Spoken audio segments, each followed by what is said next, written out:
NEC Conference play kicks off tonight in North Andover, Massachusetts, as it's a rematch of last year's title game between FDU and the Warriors of Merrimack College. And with that, we welcome you inside Lawler Arena alongside Jacob Van Ryn. I'm Thomas Zinzarella, and Jacob, we obviously know what happened last year. Merrimack, regular season and conference tournament champions, ineligible for the NCAA tournament. FDU goes on to defeat Texas Southern and number 1 Purdue, and here they are meeting for the first time since. Yeah. Grab your morning coffee and join us for non-conference hoops from North Andover, Massachusetts, as the Merrimack College Warriors host the Highlanders of UC Riverside out of the Big West. And we welcome you inside Lawler Arena alongside Robin Muller. I'm Thomas Zinzarella, and Robin, two teams here in non-conference play, still trying to find their way offensively. Allen, turnaround jumper, no. Durkak skies for the board. They got a run. Corner 3, McCoy. Yes, sir. Timeout. So O'Brien again a chance to take the lead with 1:16 to go. Gonzalez finds Mancini cutting, and one Mancini, and the Bulldogs have the lead. 7 freshmen on this team. Merrimack went 11 deep, coming off a 67-64 overtime win on Tuesday at Siena. Really their first true road contest, as Staten cooking early. She's got all 8 for Merrimack. Trying to free O'Connell up again. Now Clark goes baseline and gets it to him. McCoy, three-point specialist, knocks it down. And Merrimack has their first lead tonight. Carrera gets it back for her squad. It drives down the lane, falling over. Feathery finish by her. And a pass out to Thomas. It's kept in Mannion, and that's intercepted by Berger.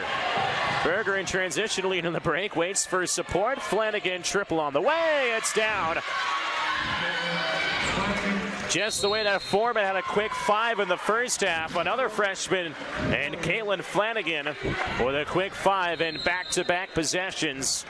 And Holy Cross up 23. Need the basket here. Baker cross-court, knocked away by Watkins. Another steal and another 2 points for her. Great help side defense. Alongside Jacob Van Ryn, Thomas Zinzarella here on Nesson and NEC front row.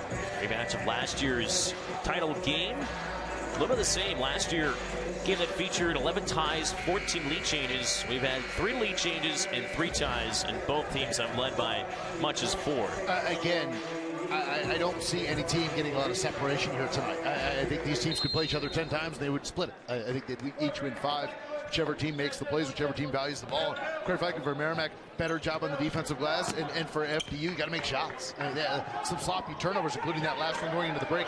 Should have been an easy layup. It's a miscue on the pass, thrown out of bounds, and that's a missed opportunity. FDU 6 more shots than Merrimack, as Durkak, part of the Red Sea there, with the layup. That's because of the turnovers. Merrimack 4, FDU's 2, and obviously the second chance points just haven't taken advantage of them. Jordan Durkak just up to his tricks, right? 6 points, 3 assists already. I mean, he just does everything so well for this group.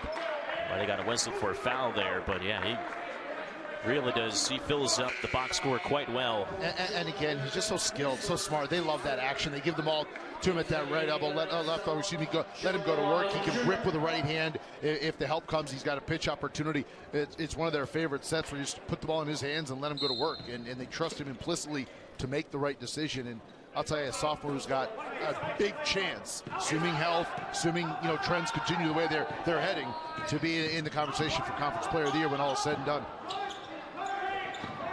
Jamison trapped in the lane, and we got a foul. Well, NBA whistle there. We had to wait for the ball to go in, and then the whistle was blown. It looked pretty obvious that there was some contact on Almanor as he made his way to the rim here. Good shovel pass underneath, good patience, waiting for the cutter at the last second as Almanor comes free late, and then he got hit. You could see it from the backside there, and Almanor to the line for 2. As Almanor rattles home the first. Pretty good free throw shooter, only 40 attempts on their 78%, but had a fantastic sophomore season a year ago, was the NEC's most improved player. Finished on the third team All NEC, and this year a preseason All NEC player, and you see why with that 6'7" frame. He can draw bigger defenders out. He can be quicker than them. And typically you'd say he's a tough matchup. Well, Merrimack plays a matchup zone, so it doesn't matter. But you're right. When he plays your typical man-to-man, what do you put on him, right? You put a big, he's too quick, he can make threes. You put a little, he can go down low and isolate on the block. He is a matchup nightmare. Joe Gallo said it's like trying to find where's Waldo. You got to know where he is. Durkak does it so well, too. Absorbs the contact, fights through it. His patience is just admirable. Just taking and reading the way the defense is playing him so beautifully, especially for just a sophomore. He plays like a fifth or a sixth-year senior. Joe Gallo says, too, it's because they like to play their freshmen a lot. Bud Clark's going to the same thing. They had the freshman of the year in the NEC, and Javon Bennett now playing for a good Dayton team in the A-10. Reynolds was cut off. Finds a cutter. Baseline jumper from Jamison's long. And Jordan McCoy with the defensive board. Opportunity here for Merrimack to capitalize, going a little bit of a run here. Some momentum. Finds O'Connell, left-handed floater. No, Amador beats him to it. It's a good look, though. That's a good look for O'Connell. He's a guy who's providing a good scoring punch off the bench, and I think that's a shot that Joey Gallo and his staff will live with. Blige in. Durkak strips it away. Jumps the passing lane. They'll have numbers, though. Talk about the transition defense. Reynolds able to size up. Durkak finds McCoy. Skip pass. Rattles it home. And Jordan McCoy could be an X factor here. And conference play starting to heat up. I love it. You know, he just comes in off the bench. He's a guy who's been struggling, to make shots consistently. Upperclassman. Durkak finds him. Good look, uncontested, knocks it down. Merrimack, their largest lead of the half at 5. Brad student from Westwood, New Jersey. Munden, tough angle. Wow. Third-range jumper, yeah. Very tough shot by Munden there. That was well contested. Sometimes just good offense beats good defense. That was the case there. So Merrimack wants to force you into tough twos. There was one. There's 3 new FDU players getting ready to check in. Backdoor pass to Diallo. That's off his kneecap out of bounds. Here comes that hockey line change. No doubt. New faces for the gentleman in blue tonight. But boy, oh boy, that's too easy. I mean, just a little simple post touch and a straight line basket cut. Should have rewarded in 2 and just couldn't, quite corral the pass was Diallo. Well, Merrimack hitting 5 of the last field goals. Ahead by 3. Under 5 to go in this first half. Conference opener. A pair of 68 teams in the Northeast Conference. And both teams will tell you they had really good non-conference, wins and performances. 6-8. Well, what's that? They acquitted themselves very nicely. Did both of these programs. There's Joe Munden, cut off by Stinson. Decides to go to the hoop, then had an opening. Couldn't bank it home, but possession will stay here. I will say FDU wants to play faster. They average, about 80 points per game, but they're doing a very good job of not forcing action.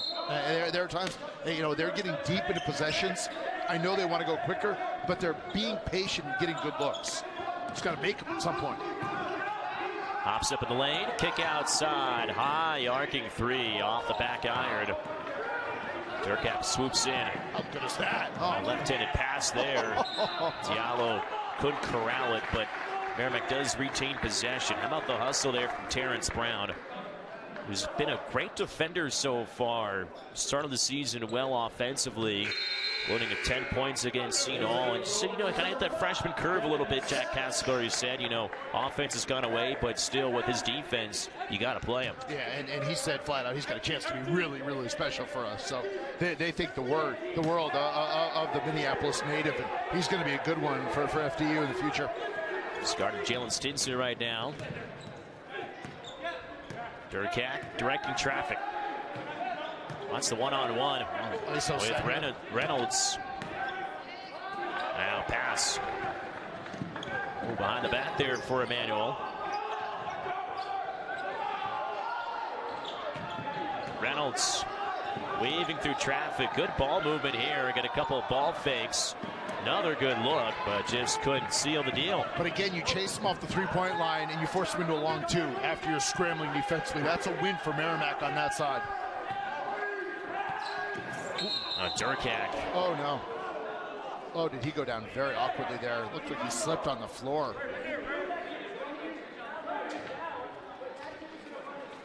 Durkak luckily able to get up with 3:21 to go.